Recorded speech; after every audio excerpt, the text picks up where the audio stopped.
My name is Russ Finney. I am a researcher with the ITM Web Group, and I'm a lecturer with the University of Texas McCombs School of Business. With over 40 years at the intersection of systems and strategy, from high-stakes world of aerospace to global semiconductor manufacturing, he's a true executive authority in operational resilience. A lot of times I'll have executives say, I don't feel like I'm part of the circle, or I don't feel like they're trusting me or whatever. We did a little bit of research on why is that happening? What's the root cause of that? And what it turned out to be, and I think it's an important term, it's really shared business accountability. Big one. That's a huge one. So if we fail on this quarter, guess who our board of directors and shareholders and everybody coming after? Us. Are you wanting to be the low-cost leader in your industry, or are you wanting to be somehow differentiated in your industry? A former VP of IT at Tokyo Electron for nearly 2 decades and CIO of Amplify Credit Union, he has been recognized as a top 5 global CIO influencer and Austin IT Executive of the Year. His insights have been featured by the Wall Street Journal, CIO Magazine, and Computer World. Your paper, Strategy on a Page. Let's discuss that, what it covers, and how does it help executives. So what are the 5 ways that we do that? Number 1 is the vision. The second thing is, where are we going to focus for the next 2, 3, 5 years? The other thing is you can measure. The fourth component is really the actions. And then the last component of strategy on a page is projects. Beyond the boardroom, his prolific strategies with over 50 published papers and frameworks, ranging from strategy on a page and high reliability design. His work bridges that double vision gap between business value and technical complexity. Today, he serves as the director of MIS programs at University of Texas McCombs School of Business, where he's shaping the next generation of digital leaders. What are those negative sides do you see with AI transformation that is gonna impact us, both on the business side as well as personal side? Why? On the personal side, there are a number of issues. On the business side, there's... Russ, let's talk about leadership in the boardroom. How C-suite decision-making and prioritization has changed over the last 5 years. What's happening today with AI transformation and where it's going for the next 5 years, where the industry is changing every 6 months. I feel like business is changing so rapidly at the moment, and there's so many unknowns out there. Executives are really struggling with where am I going to go? I've got AI in front of me. I've got all kinds of automation in front of me. I've got all kinds of business opportunities that are presenting themselves with adjacency and all kinds of things around me that I can focus on. I feel like many of the organizations that we've looked at over the years, they put forward these aspirational strategies without concrete deadlines or really concrete metrics. And in the future, the companies are going to pull out ahead of things and be winners, are really going to be the ones that are focused on real outcomes, real measurable metrics, clear communication, not only to their customers, but to the other executives, to their employees on where we're going around here. Because it's going to really require a unified organization to give us to the next 5 years. That is true. The alignment with the final outcome, not just on the balance sheet, but also for society, and everything is important in order to scale, because competition is not just on numbers anymore. It's the real impact on the society, on people. True. Customer experience is more spoken than ever before in last many years. I think CX is the only keyword spoken after AI. I agree. Right now. So there is a lot that has changed in the boardroom, and of course, and that is good. Your paper, Strategy on a Page. Let's discuss that, what it covers, and how does it help executives. That's really built upon 5 concepts. And each one is important in the boardroom, and each one is important to be communicated externally, internally. Everybody needs to understand it. And our thinking was taking it down to 1 page. That's something that everybody can look at and understand. Quite often, the strategies of companies are these big documents, the hard to read. Yeah, nobody reads. Yeah, and so really, it's better to have kind of a quick reference, and have it be in a format that can be understood not only by whoever's investing in the firm, the people that are managing the firm, but I also think it needs to go all the way down to the ranking 5. And I talked to a lot of executives, and if you're on an elevator with one of the employees and you're a visitor and you ask, tell me about the strategy of the company, they ought to be able to answer that question in 2 or 3 or 5 fours, right? A bit of an elevator pitch. So what are the 5 ways that we do that? Number 1 is the vision or the mission, however you view that. And I'll talk about that in a minute. The second thing is, where are we going to focus for the next 2, 3, 5 years? What areas of focus for our strategy? And then really the key thing, the linchpin of all this, is what outcomes are we going to see? So at the end of 3 years, what new things are we going to see? So what are examples of that? A new factory, a new product, maybe a new acquisition. That could be a new region or a new country where we're doing business. Those are gigantic outcomes. Everybody can understand those. The other thing is you can measure. So I work at University of Texas. We're always building new things or buildings or data centers, that sort of thing. And we put metrics and we put deadlines on those. Very clear to explain our strategy. We're building this new building. It's going to be done by fall of 2028. So for me, the outcomes are very clear, very achievable, and we're going to put money out. That's not aspirational. That's a clear pathway to where we're going to be in that future. And then the next component, the fourth component, is really the actions. And I think of the actions as the to-do list for the business. So we're going to do these certain MIS activities. We're going to do these operational activities. We're going to bring in some consultants to work with us. We're going to have to go out and work with our attorneys or whatever. Anyway, there's one outcome may require 20 actions. It may require 2,000 actions. And then the last component of strategy on a page is projects. And that makes the projects completely link back to the totality of what the strategy is. And for me, projects are bundling activities. So we've got a whole bunch of activities laid out here. How do we bundle those? How do we put a deadline on them? How do we know that each one's finished?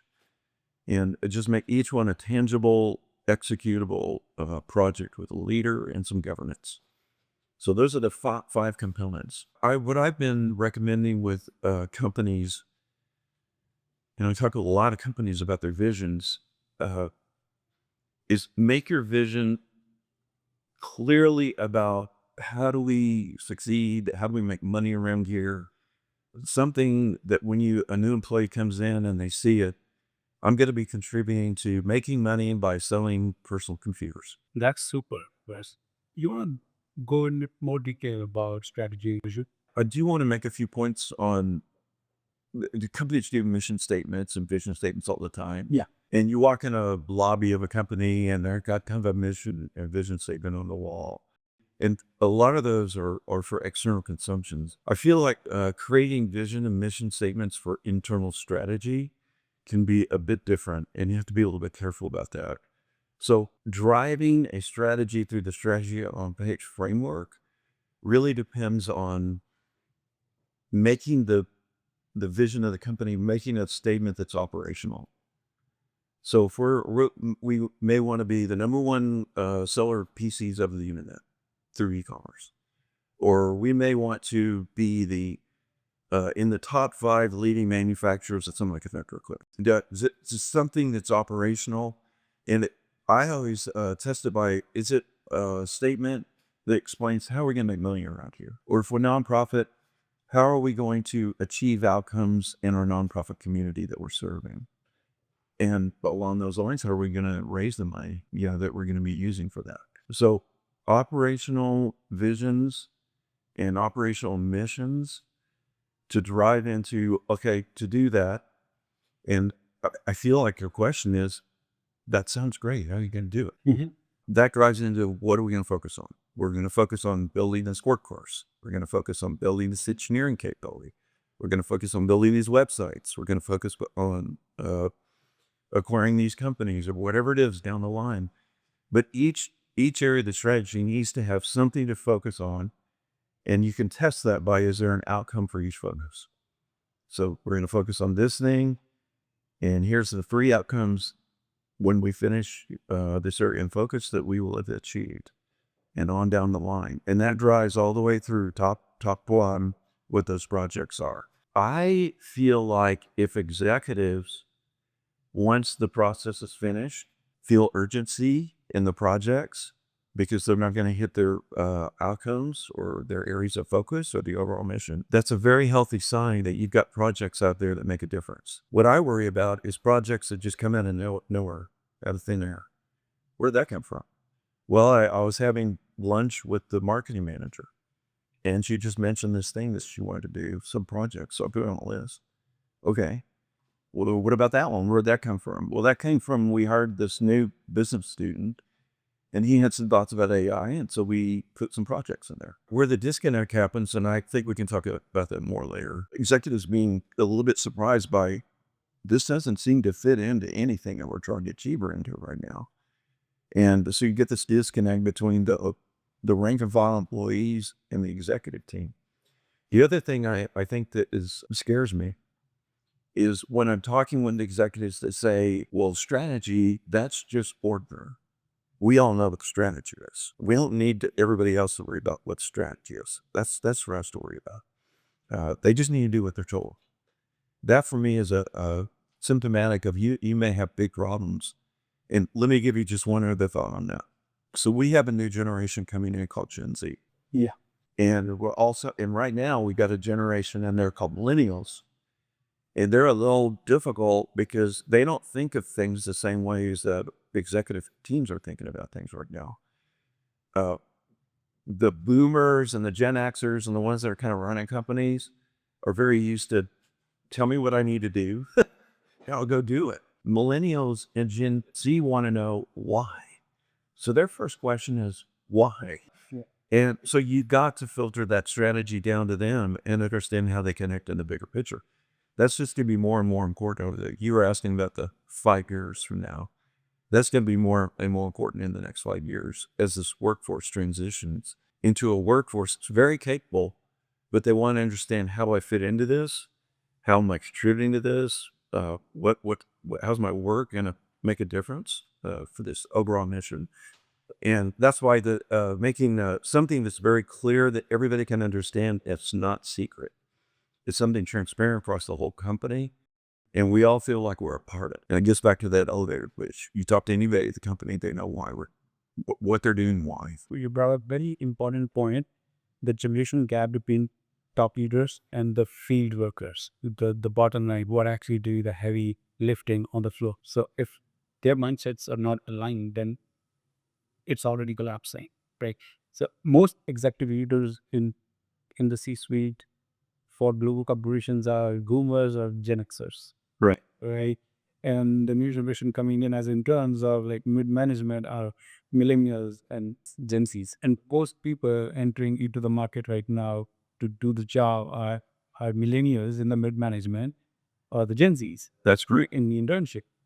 And if they don't understand the strategy coming from the top, that's the failure on the hill. And data says 70% of digital transformation are failing. And digital transformation is something that we have already been working for 20, 30 years now, since the internet, mobiles and .com. Is that like leadership's ability to manage changes with speed, or it is something like the mindset is not aligned from top to bottom? Where do you see the failure going on this side? Like 70% is high. Yeah, that's unbelievable statistic, isn't it? And that all it is draining important resources. It's draining people's energy. It's draining your capital. It's frustrating. It's demotivating. When I go through a long list of problems here with having projects fail, I want to go back to the idea of, again, aligning the big vision, how we make money around here, or how we achieve our objectives as a nonprofit or even a governmental organization, which is very transactional. How are we doing that? We have to hit these outcomes in the next 5 years. To get those, we have to do these actions, and to get these actions done, we have to do these projects. Those are imperative projects that need to be funded. People worry about them.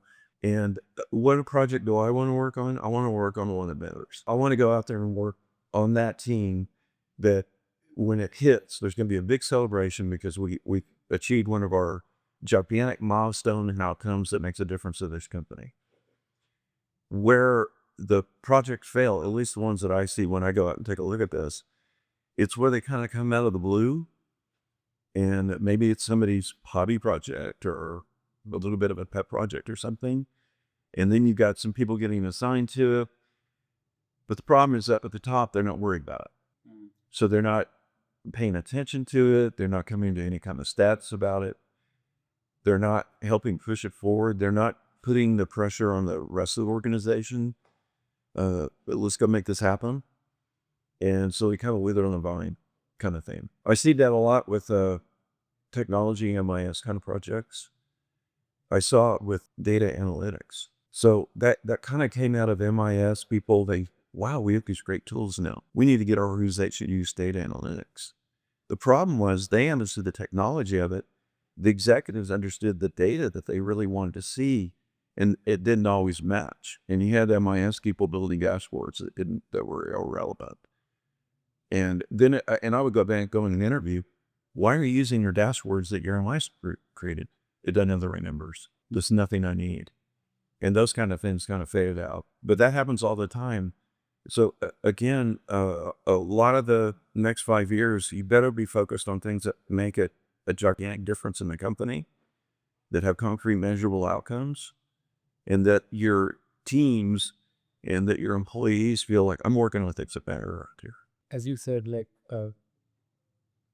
even leaders are not aligning with what's going on at the below level. What challenges managers are facing to execute those projects, and leaders on the top are not even aware of that. Sometimes they're interested to know, they're interested to learn what's going on, but there is not enough correct data that goes to the in reports and dashboards. There is a hidden layer that protects all that problem-related information that goes to the top. And there is a bureaucracy because the vertical org is longer. Okay, it's changing now with more flat organizations and practices happening. But what do you think about solution for that problem? Like, how can that gap be covered so that information flows correctly and completely to the top so they understand it? Are you talking about like data analytics kind of thing? Because we're going to have the same problem all over again with AI, I feel like. So we're out there experimenting with different kinds of AI tools and whatnot. And you've got some people that are highly capable at that. But then you've got executives that really, it's still black magic. Like, how's this going to make a difference for us? It's going to be vitally important that as we get over the next 5 years, as these use cases for AI become increasingly understood, it's going to be vital for the executives that are looking across the organizations and thinking about what they're going to spend the money on and the outcomes they're trying to achieve. Is this new tool that we've got on here, is that something that's going to contribute into those ultimate outcomes the next 3 to 5 years? That requires not thinking of AI as some giant thinking encyclopedia out there. Real use cases, real examples of productivity gains across all those different examples. In my mind, I can think of about 75 to 100 use cases for AI that you can plug in across an organization. Having the executives understand it, having the second layer that can actually present the options and how that's going to impact what the strategy is going to be in the future. And then having that third layer of people that can actually enable it is going to be very important. So the way that companies are looking, you were talking about the flat structure, the way that companies are looking across that up and down, it's going to be pretty critical going into an AI world. We're going to reshape things quite a bit. So the way employees work is going to be reshaped. The way that we function across all of our different business processes is going to change. I was having difficulty making sense on that how AI can solve this problem, because AI is just like based on data and interpretation based on that. Yeah. In garbage in, garbage out. If it has good data, good information comes in, but also with a limited knowledge on data. Yeah. How will that fix? In the year 1900, in the history of the world, we had about 1 billion people. So if you look at the population line of the world, all the way up to the year 1900, it's this slow growth thing. Very kind of almost flat. This really slow growth. So we had 1 billion people the year 1900. Guess what people did then? 70% of all human labor went in growing food. So we're all agriculture. We're all working in some kind of agriculture thing. Yes. And so the 1 billion people on the planet had to worry about feeding themselves. And that's what human labor went to. Well, that's unbelievable to think about, especially for you and me, because it's only 126 years later, and our population's down at 8x. So think about that. So we have this flat line, and we have a vertical line straight up 8 times. Why? Why now? How's that possible?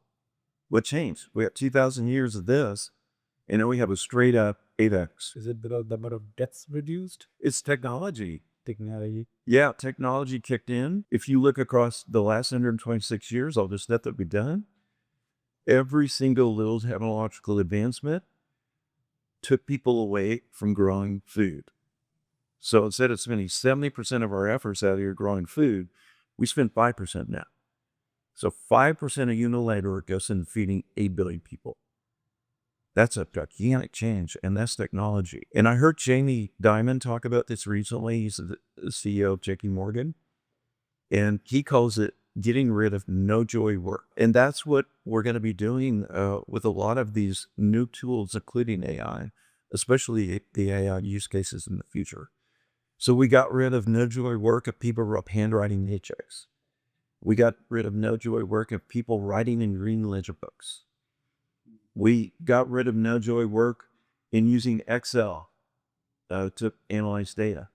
We got rid of no-joy work in creating databases so that we can do queries. And now we're going to get rid of no-joy work of AI doing routine kind of mundane processes for fraud detection, approval of invoices, all kinds of workflow things. So I would fully expect that the ERPs that we're using now, even including QuickBooks, the things that run our businesses, are going to have all kinds of plug-in AI components in there. So instead of some employee out here doing no-joy work with this tool, we're going to let AI do that. And what that does is that frees us up to do bigger things and maybe take our population up to 10 billion or 16 billion. Because the more that we can get rid of that no-joy stuff, the more that we can focus on big achievements, not only in society, but in our businesses and organizations. It's a very interesting time to be moving forward on this. I'd be ready for that. I feel like everybody's in a moment of hesitation right now, a little bit deer in the headlights kind of feeling. Like, do I want to plunge in on all this stuff? But there is going to be so much competitive pressure. For me, it feels like what we went through with the internet, if you remember that. So the internet came along, but there's no websites. Yeah. Okay, this thing's great. And I remember when a website would come up, it's like, there's a new website on the internet. Let's go look at it. And then bing, bing, bing, they're all coming up everywhere. And then people started thinking about that from a business and an entrepreneurial viewpoint. Well, let's go create websites that make money. And so a furniture website or a PC website or a book zoning website or all that. And that turned into what we see today. We take it for granted. We just do everything on the internet. Well, the same thing's going to happen with AI and all these AI models. So all these use cases are going to come in and solve all these things just like websites did. So the big entrepreneurial push of the next 5 years is going to be, what use case can I think about and create? The companies are either going to put into their massive workflow systems, ERP, or something standalone that's going to give us a competitive advantage. Let me give you an example of that. We're at South by Southwest, and there's a lot of entrepreneurs out here that are presenting their ideas. And I saw one, I thought it made a lot of sense to me. I never thought about it. One of the issues that we have with graduating students out of universities is a lot of employers want them to have internships. Yeah. So show me that you've got some experience. I saw a presentation from an AI firm where if you can't get an internship, we can create it's almost gamified using AI. We'll put you in an internship, but your coworkers are going to be AI avatars, and you're going to have assignments, you create deliverables, you're going to have interesting conflict with the management teams. We're going to put different generational management teams into this. And they've gone out and built a world using AI avatars and using LLMs where you go in and you go to work every day, but you're going to work every day on a platform with AI avatars. And they're taking you through the same experience. There's already simulation of the future that you're creating.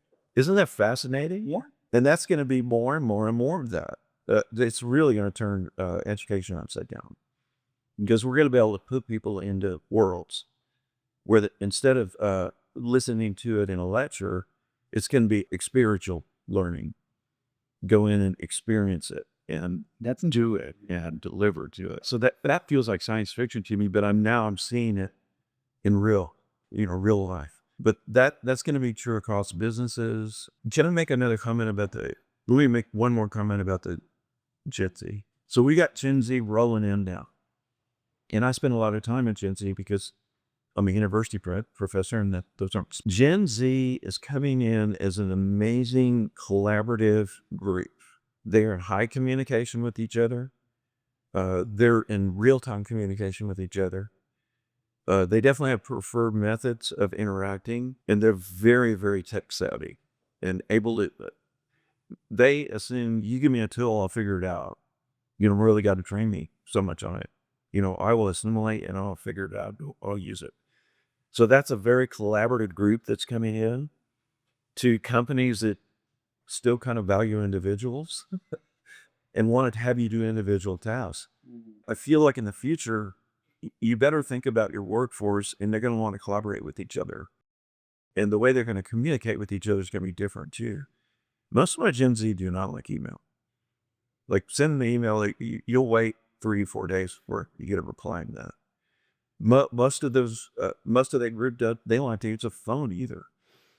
Like, unless it's vitally important and you call me about 3 times in a row, I'm not picking up. But they will do text messaging. They will collaborate, and they love, give me a big problem, let me go solve it. And that fits very nicely into the strategies of the company in the future. If you can drive down the project teams that are working across these action items to achieve all these outcomes and visions, they're going to be great for that. Point them at one of those different projects, get some good leadership in there with them, and let them go solve it. They may go from point A to point B differently than you would, but they will get to point B. That's what matters. Yeah. Results and outcome. And the other great thing about it is they're already ahead of the curve. I worry about this too a little bit. They're ahead of the curve on AI and cutting edge technology. So in many cases, they're coming out. It's interesting to think about this. They're coming out ahead of the curve on the businesses that they're going to, but they don't have any experience.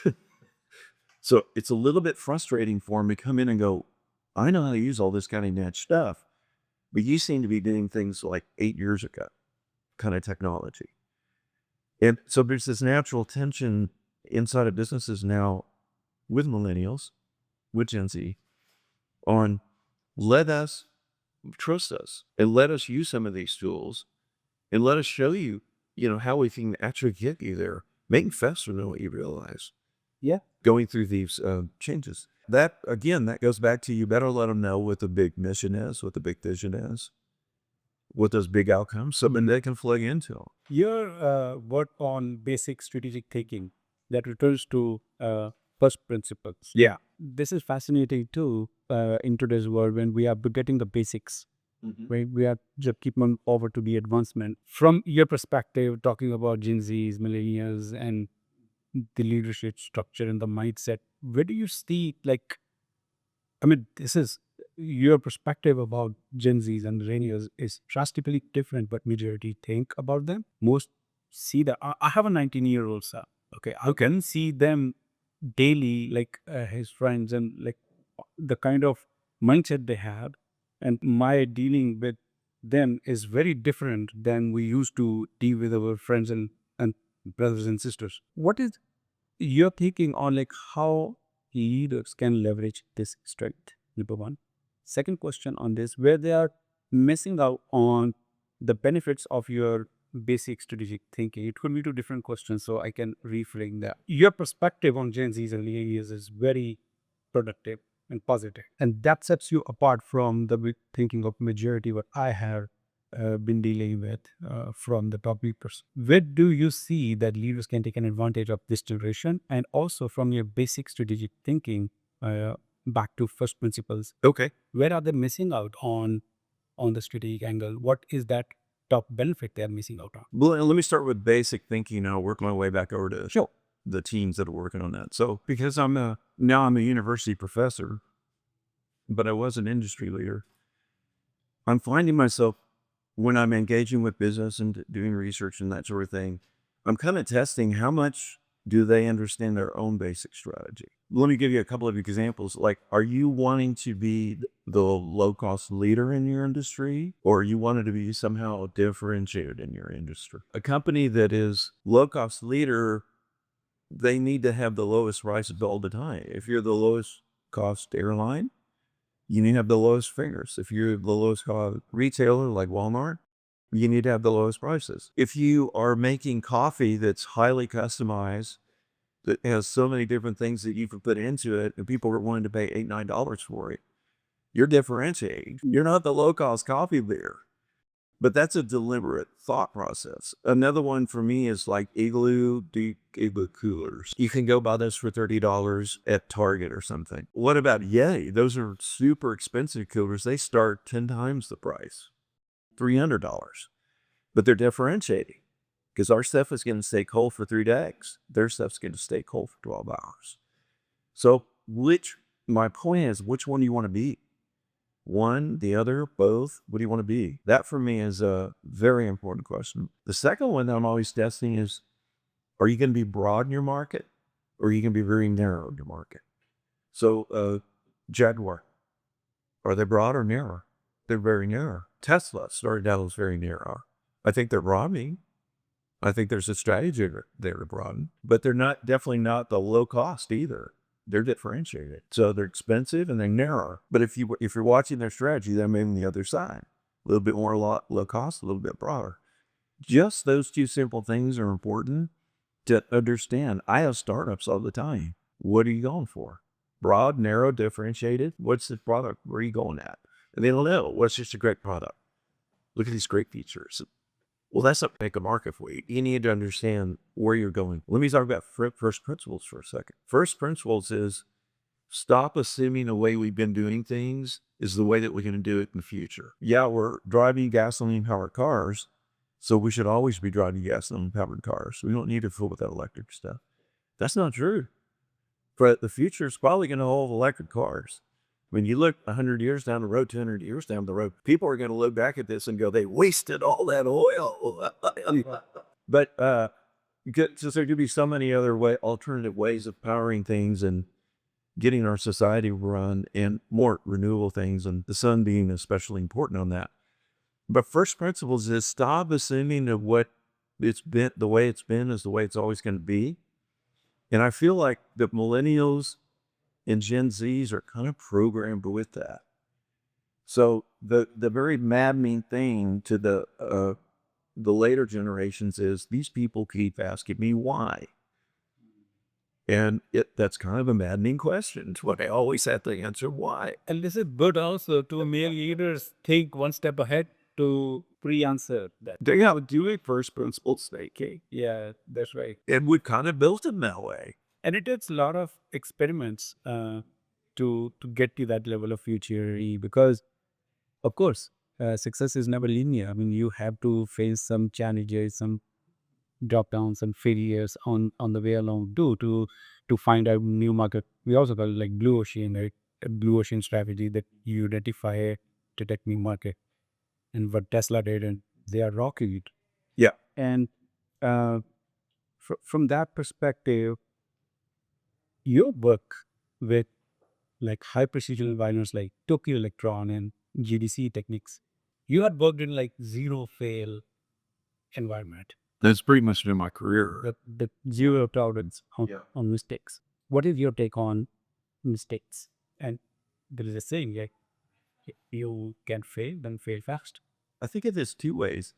So I think of it in terms of AI and hallucinations and all that stuff, right? Most of my career's been in things like technology, semiconductors, aeronautics, financial, and all those things kind of have zero, they're all zero tolerance for failure. If you're on an airplane, you don't want a failure. That's an expensive mistake. Absolutely. And so we've been living in this world. It's a programmatic world of technology. So we program the calculator. When you do 2 + 2, it's always 4. It's programmatic. And then when we created the autopilots, for example, for airplanes, well, that's a lot of risk up there. And it's programmatic, but we also layered on some algorithmic. So based on, okay, wind speeds and the GPS location, all this other stuff, you're going to turn, or you're going to turn, or you're going to go up, or you're going to go down. That's still pretty programmatic. So that's algorithmic on top of programmatic. The new generative, the AI that we're looking at now, is not that way. It's not zero failure. AI is not zero failure. I think that's a big misunderstanding that's out there. So AI, these AI tools that we've got, they're pattern matchers. They're amazing pattern matchers. They're billions of parameters of pattern matching. But if you send in, hey, AI, whatever model you're talking to, what's 2 + 2? It doesn't programmatically go figure that out. It goes, well, where do I see where 2 + 2 has been put into my big memory? And it looks like about 1 billion times it's 4. But anyway, that's all I got to go on. So I'm going to say it's 99.9% 4. But there's always a little bit of uncertainty. Like evil. Yeah, so you got to worry about that a little bit with, can you switch an autopilot or just an LM model that's going to have a little bit of failure? Now, the pattern recognition may be acceptable. The risk may be acceptable. But for some use cases, we're really going to think about this. I don't think we're in the early stages of zero fault AI, and that's why we got to be really, really slow and careful about it. But I am hopeful. And so even today, I was looking out where we are right now, there's Waymo cars driving by, with no driver. Well, that's getting pretty close to zero fault, driving. If you put a car out on busy roads and, and trust it at that level. Do you trust it at that level yet? I took a ride on Waymo just once, and I was curious all the time where it can do knocks. I was looking all over the places like to see if unsafe. Yeah, again, like it will take time. I got off an airplane in California, outside of LA at one of the smaller airports, and the driver picked me up in a Tesla. And anyway, we went 30 minutes through LA traffic, and he never touched the wheel. And I finally said, "Are you driving?" And he's not. He said, I used the autopilot. And I'm like, well, how long? And he said, for about 6 months. So in heavy LA traffic. And anyway, we make it to the point where we're like, why are you driving? I prefer that you go ahead and have the autopilot. We may flip that way. That may happen with this is just kind of wild out of the blue. I don't want to be operated on by a human.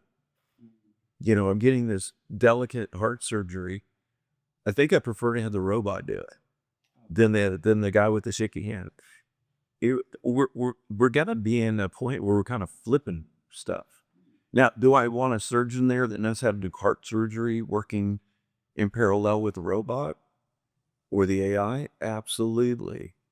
Absolutely. Yeah, so we're going to a higher level. We're getting rid of no joy work. Even I also Theta make argument on server conversations is people say I do receive AI generated emails all the time and I don't read those. Okay. But as marketer, you create your own emails also using AI, right? We create content with AI, but we don't trust when we receive. I don't. I'm not trusting half of what I see on social media right now.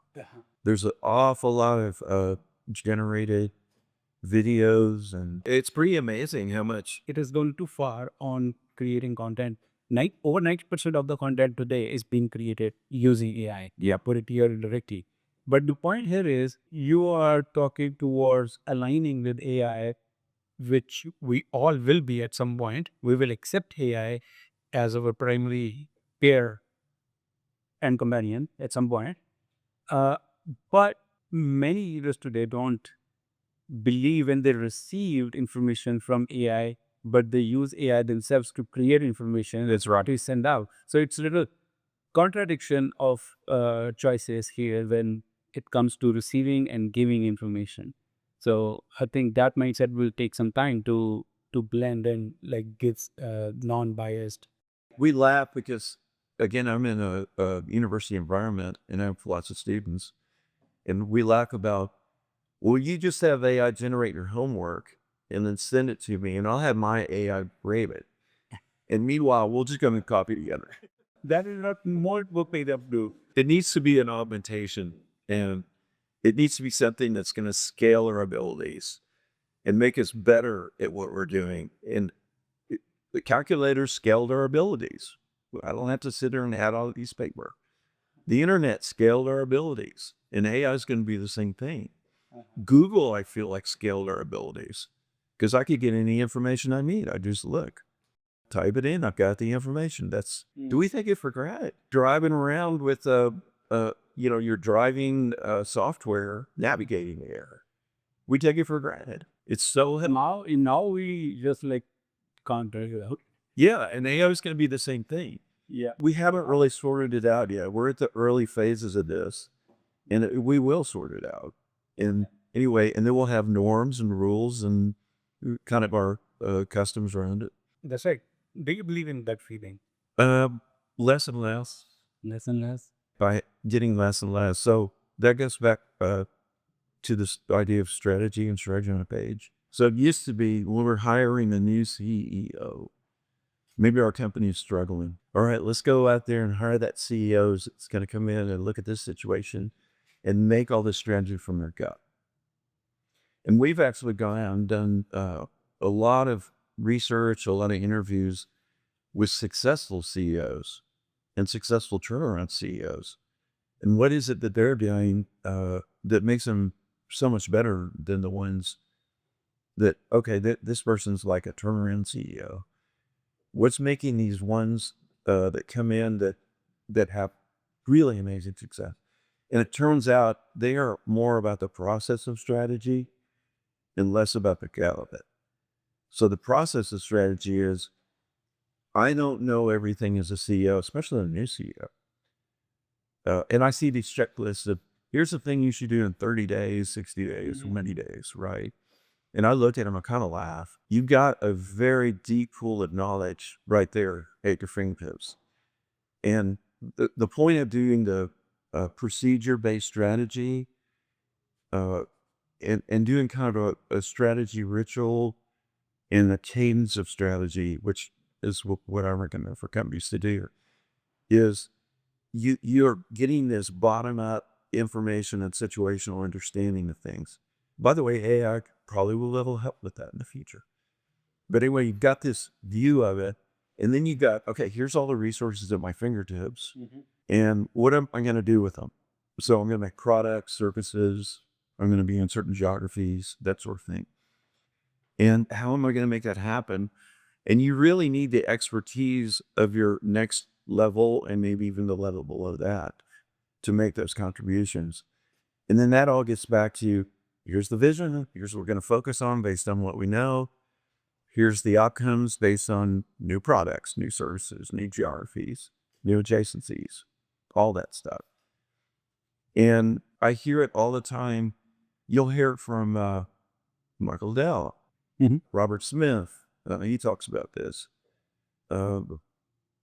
Many of the CEOs that I talk to, they are more confident with their process and having more of a community-based creation of strategy where there's a lot of ownership and buy-in with the organization than a gut feeling executive coming in just saying, do this, do this, do this, do this.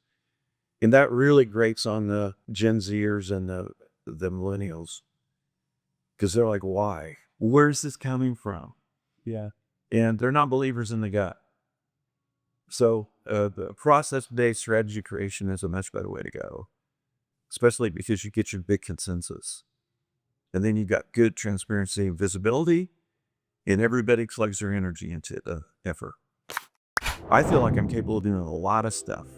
And so I'm great, and I'd be a great employee for you because of all this stuff I know I can do. A lot of times I'll have executives say, I don't feel like I'm part of the circle, or I don't feel like they're trusting me or whatever. And so we did a little bit of research on why is that happening? What's the root cause of that?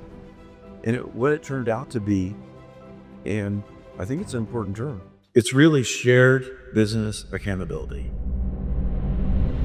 Again, I'm also seeing that as a great pathway to improve the education system for executive leaders to pivot or going fractional professors. You see, there are a lot of fractional roles are evolving, fractional CMO, fractional CDO. Similarly, fractional professors. What he learned from executives turned professors much more than he ever learned from his degrees and universities. When I got there, I had that same thought. And what I've actually found is Your role as chair of the faculty council IT committee at UT, you look data a lot. You review strategies a lot. You trust the data a lot. Have you ever encountered any situation in your experience that where you felt like you need to relook at data? You need to relook the way data is collected, the way sample is chosen. Something is not right in this data. I mean, your perspective is different. You are expecting different results. Have you ever been into a situation then when you question data? I mean, I'm coming from data driven versus your confidence level on the strategy. Like how that situation have come across, if it has ever come. I feel like this maybe even ties into AI as well, this question. So the problem with really large organizations, and especially if you have an audience out here listening to this right now, where they have an overwhelming amount of data out there, how do you pick your way through it and get relevant things that are going to make a difference? And we kind of did that with data analytics. There's lots of organizations where you got data analytics algorithms running, and they go, oh, wow, in this region, our sales went down by 15%. Why? But you got to know they went down by 15% and have that brought to your attention to even get into going out there and diagnosing what's happening. AI is going to be able to do that as well, probably better than the algorithmic. And that one feels better to me as far, we're talking about the no mistake, no fault kind of technology. AI is great at bringing things in, doing pattern matching, and going, this is so different, or why is this one result different, and bringing that up out of millions of things, millions of transactions. Here's this thing that is different. Where I've seen, and that could be business transactions or many things, where I think it makes an amazing difference is in medical outcomes. So certain medical organizations around the US, and we all sign the forms that we never read. Yeah. We got this thing called HIPAA, and that constrains us. So now I'm giving you 4 forms so that you can kind of loosen that. We can do a little beyond what's allowed, but you can give us permission for that. Yes. So if you have a lot of data about a lot of patients, they're, for example, in cancer drugs. And the cancer drugs are typically, depending on the kind of cancer and your genetic makeup and kind of DNA and all kinds of factors, they do a little cocktail of cancer drugs for you. And some might be really cutting edge, and you agree to do the experimental stuff, and that happens all the time. But if you bring all that into a gigantic database, and then you could transfer that stuff over into an AI database, like a vector database, where it's all relationship based, you can start asking questions to the AI of what's the outcome look like for this combination, for this kind of genetic makeup. What about this combination? What about this combination? So you can start doing a lot of research exploration that we never could do previously of finding where does it make a difference. Or you can prompt the AI to do it. Go, okay, show me where the results are 50% effective for a treatment. Okay, now go show me the results where it's 90% effective. And it brings that back, and now we can have a great conversation about this. Right. And it's really hard for humans to see that in massive millions of amounts of data. So this thing's going to cure diseases. It's going to make much better outcomes, even surgeries. They use this kind of stent, and we use this kind of stent. Well, over there, like, getting a 79% good outcome. Over here, we're getting a 95%. Well, now we can see that. So a lot of it is, for me, it's alerting. And, back to making decisions, and you were talking about me being I was on the or the steering committees at UT. The big question for us is, what should we focus on? Like, where can we make a difference here? And if you bring up these kind of alerts or these kind of research insights, that's what we should focus on. Like, that's where we're going to make a difference with stuff. So I feel like the intelligence of a business where you have alerts and insights and you're having AI do the hard, deep analysis that would take a team of researchers, a year, working 24/7. You can do that in 5 minutes, if you get a good prompt on AI. And so we're getting faster speeds to these amazing outcomes. They're going to make a big difference in our lives. And that's the same as that long continuum of technology over the last 126 years, where our lives are much better. We can feed 8 billion people instead of 1 billion people.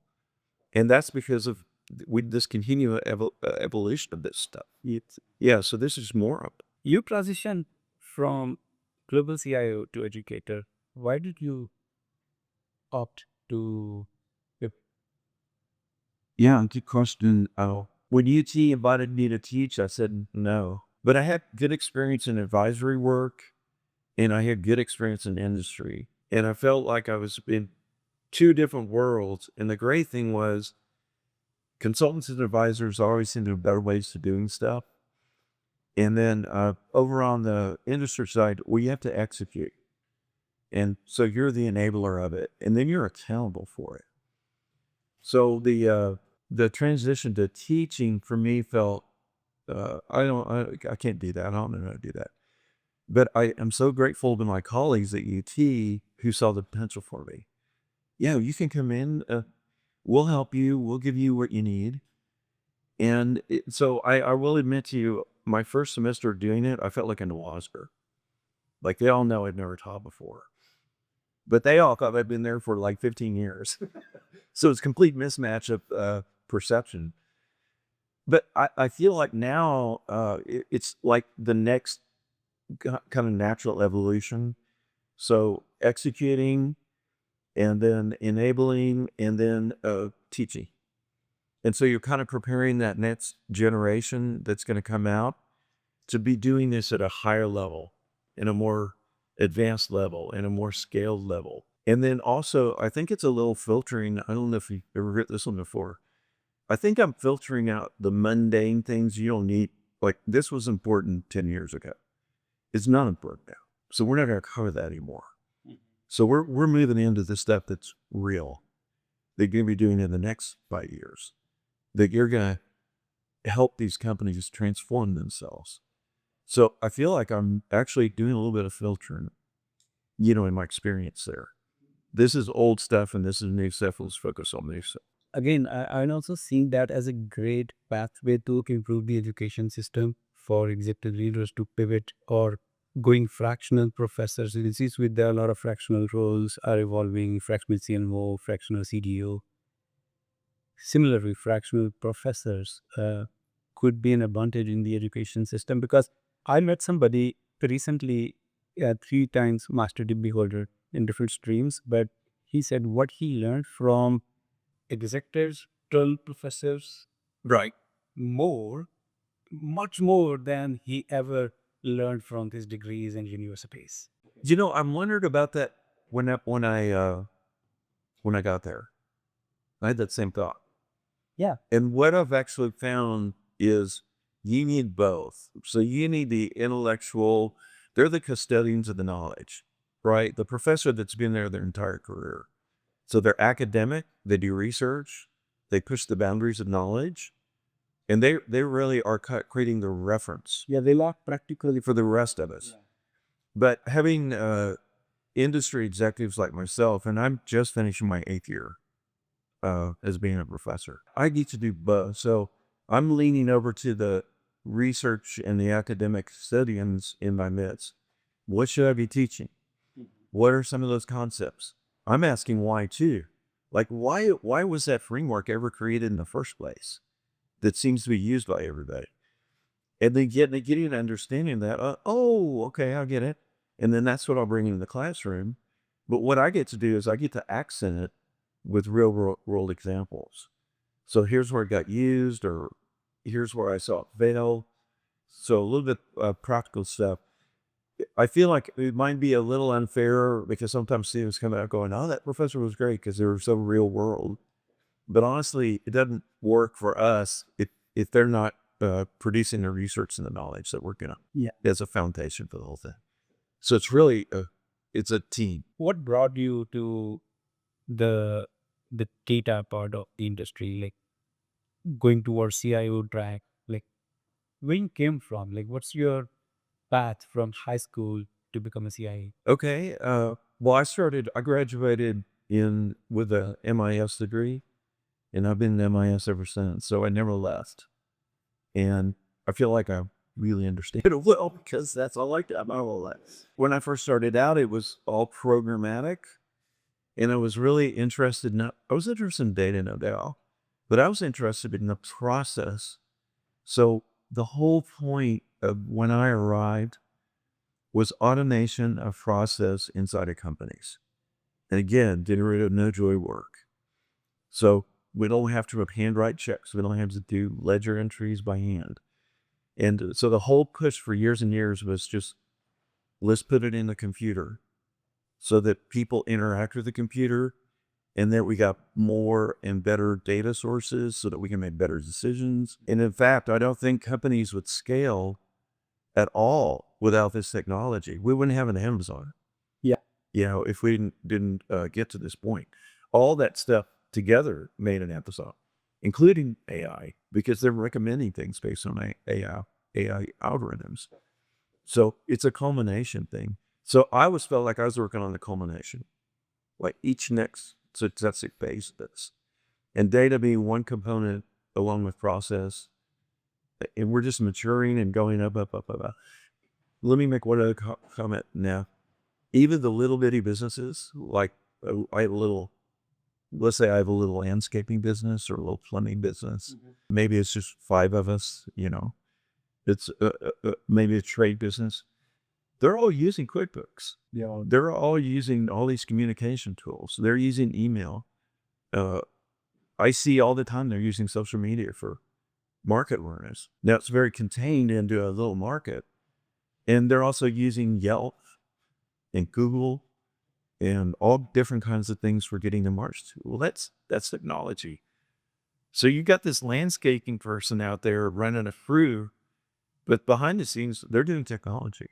So this is filtered all the way down to the lowest level in the workforce. Yeah, that's what is aligned with your theory also, like good intentions don't do the justice its system in production do. Yeah, I feel very strongly about that. That's aspirational thinking versus outcome-based thinking. And every now and then I run it. Well, I know they talk to executive coaches all the time, so you cover all this. But I do run into executives where they're not understanding how to be perceived because they're perceiving themselves in a certain way. So we like to perceive ourselves by what we feel like we're capable of doing. I feel like I'm capable of doing a lot of stuff. And so I'm great, and I'd be a great employee for you because of all this stuff I know I can do. But from the other side, from your coworkers, your peers, your managers, they don't know any of that. The only thing they know is what you're producing. what your outcomes are. So what CIOs and CEOs today should be measuring to scale or just to keep check on system? That's a great question. I think this handles for any executive. So I do give a lot of advice to executives. I'm not going to say listen to me all the time. I'm happy to give advice to them. But I feel like there's this upside down thing happening that's been happening for years. And again, we spend a lot of time trying to figure out why executives are successful from a research viewpoint and an interview viewpoint. So being third parties looking into situations, what's really going on here. I found that executives, let's say that you're in the C-suite and you are the CFO or you might be the CIO or the CO, whatever it is. And a lot of those people sit with their employees, like they're not sitting up in a grand office anywhere. They might be, if it's a huge company, they probably are. But most companies that are normal or mid-sized or whatever, they're scattered out among their teams or their departments. And what I found, the ones that are really successful, this is a good insight, I feel like. If you're in your department, and maybe it's a very large finance or whatever, accounting, and you feel like you're going up to the C-suite to represent your department, you're probably making a mistake.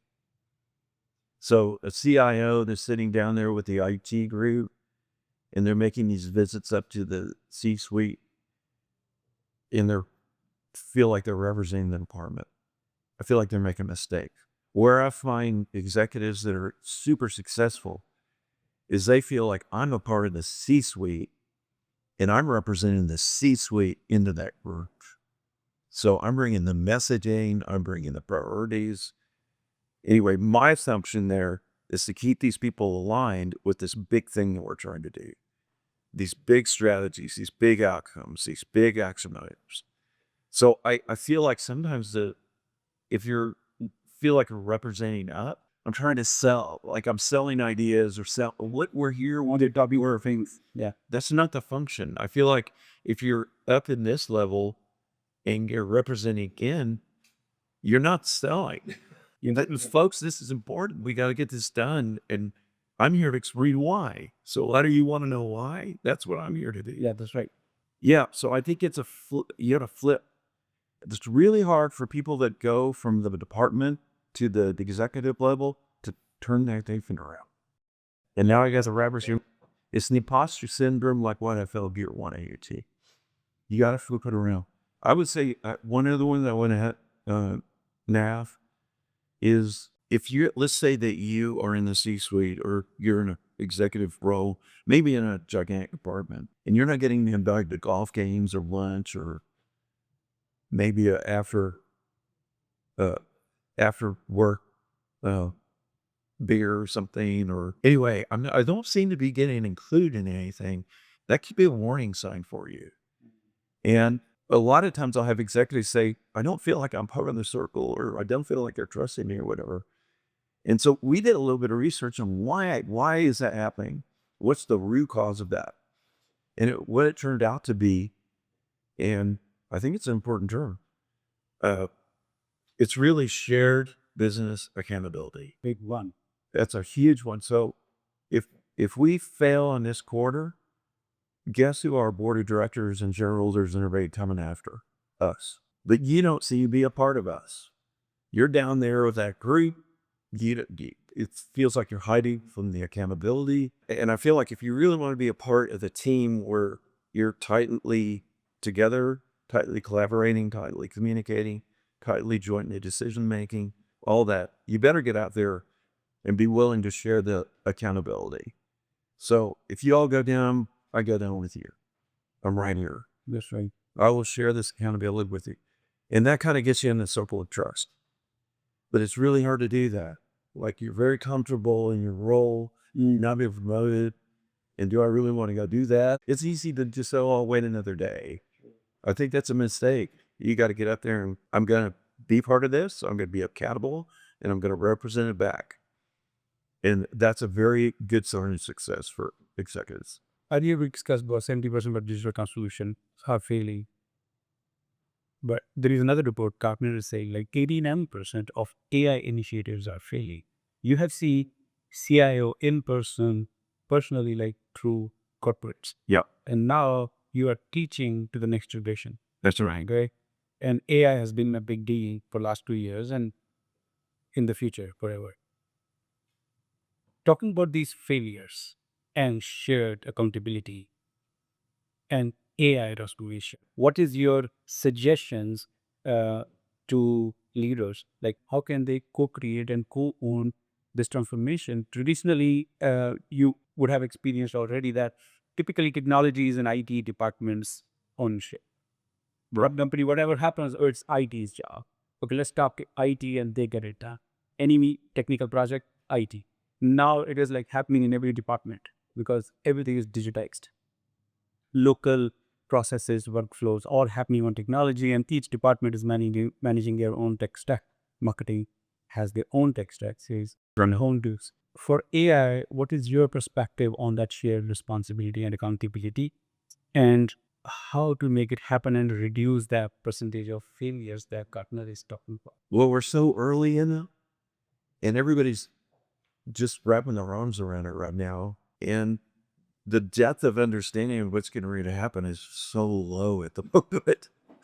For me, it's like, wow, there's so much work to do here, to get everybody up to speed on what the capabilities are going to be like. But I hear, like, sometimes whenever because I get invited to go review strategies, like a company coming to look at our strategy, and I'll see something like, we're going to use AI this next year. Yeah, that's all the police. It's not very concrete. There's nothing to measure there. There's no outcome. It's very, very aspirational. Yeah. That's like saying we're going to use cloud, the term cloud. We're using cloud around here. That's not really the point. So the point for me is all these different use cases that are going to come online on stream over the next 3 years. And the entrepreneurship that's going to go into it is just going to be insane. So we've got the big frontier AI models that we all know well, like OpenAI and ChatGPT and Copilot, all that. I see Copilot being adopted inside of companies right now just because of Microsoft. And Microsoft's like, here, use Copilot. And they're kind of pushing it into their products anyway. So it's kind of hard to get away from it. So it's happening. Yeah. But something like OpenAI and ChatGPT, that takes deliberate. A person actually deliberately going out there and either signing that up or using a free thing. Yeah, by trust. But for business executives, like, well, where do I start? What do I do? What's the pathway here? That's the biggest question I'm hearing right now. Like, what's my roadmap? And I've stopped advising them to don't let yourself get distracted from what you're doing. It's going to be another tool along with the other tools that you're using. You stay focused on the big picture. You got these outcomes, you got these actions, you got projects out there. What needs to be happening is in each one of those efforts over your next 3 to 5 year plan, you look at the use case for AI to help one of those things be better. So it could be we're building a new factory. Is there some AI tool that would help us when the factory is finished? Should we be integrating that in there? And there might be. When there's a lot of optimization that happens using AI algorithms, and you could probably have a really smooth, kind of cool AI monitored production process out there, especially if you're doing in kind of process manufacturing where AI is optimizing things for you or optimizing your supply chains, that sort of thing. So I'm always advising, keep on top of the use cases that are coming out along each one of your efforts. So that's one. And those could be individual solutions or could come from a vendor. But the other one that I'm starting to caution people about, most companies, they put their systems in place. Now it's like 20 years ago. So we got these really complicated ERP kind of systems that they were very painful, very expensive to put in place. Yeah. And the thought of changing those, it's like brain surgery. But dude, that feels way, way beyond what I ever would going to tackle, and how much value am I going to get out of that? So I feel like the question isn't, do I need to just drop it and change and go through some painful 3-5 year transition? In some cases, yeah, they're very hard to do. I think it's evaluating your vendor and where is your vendor going to integrate this stuff in. And I'll give you an example, even QuickBooks, which is really simple. If it's a workflow, if you bring up QuickBooks, you get a workflow, and it's all the way from getting customers to setting up accounts to creating invoices to paying bills, the whole thing. There's a little workflow there. And they're going to put AI agents into those spots. So you may be using an outside accounting firm to look at your bank account and enter transactions for you. That's probably going to be AI in the future. So they're going to drop little AI agents into these different processes, even at a QuickBooks level. So I think the value that you need to be doing with your large ERP vendor is what's on your roadmap. And I need to know that now, so that as we're going through our 3-year plan and all these different projects that we're doing, that where it's going to be available and what the timing is going to be like, that I can build into my plan. It's not so much what's AI and how am I going to use it. It's more, you tell me, because I'm dependent on this thing, how you're going to integrate it into my situation. And then I'll tell my teams go look at, is that going to be something helpful for us? Because most businesses aren't just not going to go off on a tangent. If they do it, they're going to be at the 70% failure. They need to be in that concrete, this is making outcomes that actually make a difference to my business. Good news is they're going to have the employees that are going to be able to do that. Because that's what's coming out of the pipeline right now. Right? Yeah, into their organizations. The vector database is a lot different than a transactional number database that we use for our daily lives. And so a vector database, when you put a piece of information in, it converts it into numbers. So vector databases are gigantic numerical databases.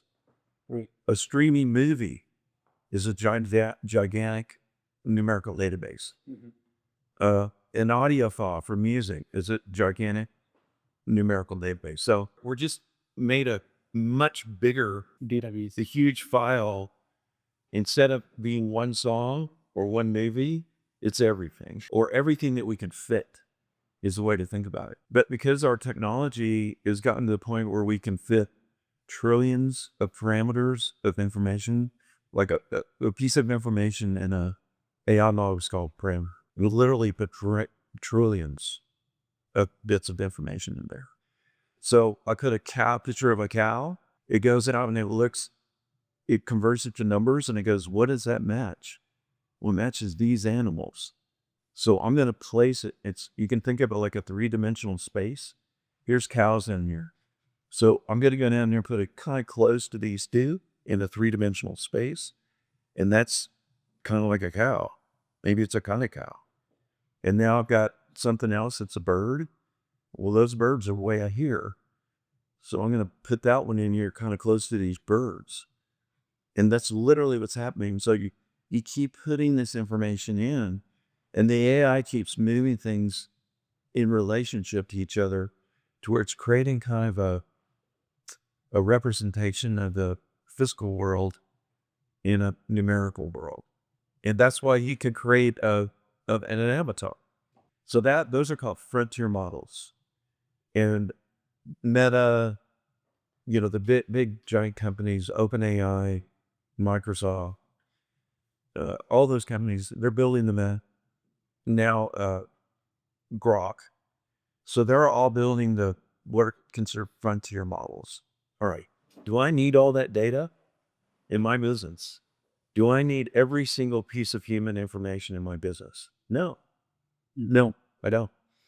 So what's going to happen is, and it's called distillation, just for information. You can actually go out and look at it and go, how much of this actually gets used? Well, this piece of over here gets used a lot. This little section gets used a lot. This piece over here gets used a lot. Well, let's just pull out the things that get used a lot and leave the rest behind. And instead of being trillions, now we're down to billions. And then even that for a use case, like any use case to do driving a car or whatever it is, We don't need all that data either. We just need street signs and roads and images of cars and kids and stuff like that. So then we distill it down again. So we're down to this model that is the right size for an amazing use case, and that thing gets delivered locally. So the problem with self-driving cars is we really want to have the AI inside the car. So if it gets disconnected from the network, it's not relying on it. It's relying on this thing inside me. And so we've gotten to the point where we can do that. Like we can drop an AI piece of technology in a car and let it drive it. So that's a local AI model. Well, there's going to be a local AI model for just about anything you can think of. Because why do we want to go to OpenAI for everything when we can bring in just what we need for this different use case? That's what's going to happen for business. So you want something that's going to look at your, and by the way, do you know the company called CrowdStrike? Yeah, cybersecurity. Yeah. So they use an AI model. It's their model. They're not using OpenAI. And it's their model that watches patterns of what's going on inside servers. And when they see something that's unusual, they reach out administratively and shut it down. So they stop. They stop the bleeding right at the pain. Well, that's a local AI model. Well, we're going to have some local AI models. You're going to have a local AI model. In fact, if you're gaming right now, you have a local AI model that you're probably connected to that's just running your game. Like if you're running around chasing down little NPCs and they're figuring out ways to get around you and shoot you and whatever, a lot of that's AI.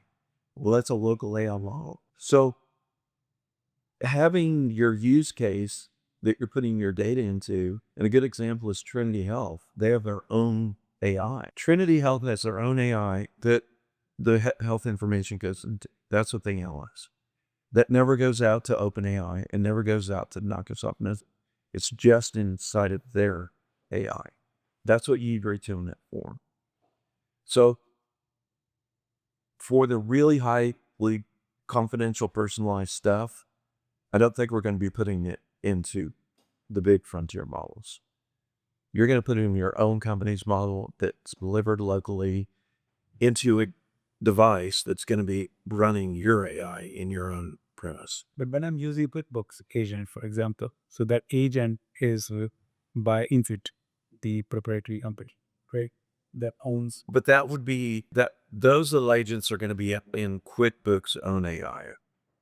They're not going to be running an OpenAI. Yeah, but they are getting a lot of financial information. Okay. And they have the information using AI policy in terms of terms, and then there are loopholes that they can share that data with financial institutions or somewhere else. No, I see where you're going. It doesn't bother me because I already have the data anyway. Do worry about putting AI into the frontier model. I mean, putting data in frontier. Then that's a whole different problem because they are going to train from it. Yeah. By the way, we're putting the worst offender of that, like if you want to get on this path, the worst offender of that is social media, because I put my pictures up there. I talk about my friends. I do social media posts, and I give them permission, perpetual license permission to use it any way they want till the end of time. And that's where we're giving up more privacy, I think. And is all that going to go into AI? Absolutely, it's going to go into AI. Yeah. And so I'm putting my pictures, there's plenty of images of me. Even my friends that say I'm off the grid, I'm like, you're not off the grid. I post pictures of you and I put your name next to them. Yeah, so no, you're not off the grid. Like we're all doing that. And so that's a huge issue that maybe another guest could really tell you, what's going to happen. Like you see the issue. Yeah, this sounds great on paper, agents and AI everywhere. And it's going to improve our lives, for sure. It's going to help us improve on operations, on productivity and accuracy. Perfectly aligned. What are those negative sides do you see with AI transformation that is going to impact us, both on the business side as well as personal lives? And how do you deal with that? Well, number one, AI is inevitable. Not going to go away. It's as inevitable as the internet, as cell phones, as smart TVs. Yeah. It's just an inevitable technology. So we're going to have to deal with it. On the personal side, there are a number of issues. I'll talk about those. On the business side, there's equally concerning issues. But let me just talk about it from a straight up, what should I be doing? What should I be thinking about? What practically should I be doing here with all this change? I think a business has got to be careful about their proprietary information. And if they're using what are called large frontier AI models, which that's OpenAI, ChatGPT, Copilot, Grok.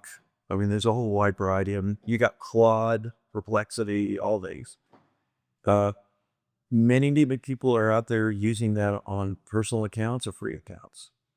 And their big concern, I don't think companies have caught up with it yet, or maybe they're in denial of it. But when you start putting your company's information in there, it's keeping it. It's training with it. So if you're taking your employee review that you're writing and you drop it up into OpenAI and say, help me reword this, that's a highly personal, confidential review of some kind, you just put it out there kind of in the public domain. And that's a concern. It's even more of a concern with computer code. Because if you're a computer code, your company relies on your proprietary computer code for your product. You don't want to be debugging your computer code out there in a frontier open AI model where it's capturing it and it's going to reuse it for somebody else. That's a real problem.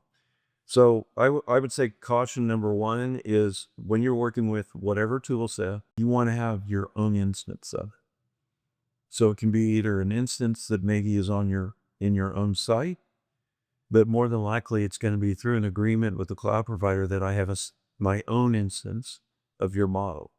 And that's quite doable now. With Copilot and Microsoft, at UT, we want our researchers to get the benefit of the AI, but we don't want our research going out there into the public domain. Social media is so interesting to think about. So they make tons of money. You know, the social media sites are $1 trillion valued entities. And it's free. Like I just download it and I start using it. It's free. How would they make them all that money? It's mostly advertising. I mean, I think we all recognize that. Even with Google, it's when we take free, you get that long scrolling end user agreement, terms of service, and you go through it like this, and then you agree.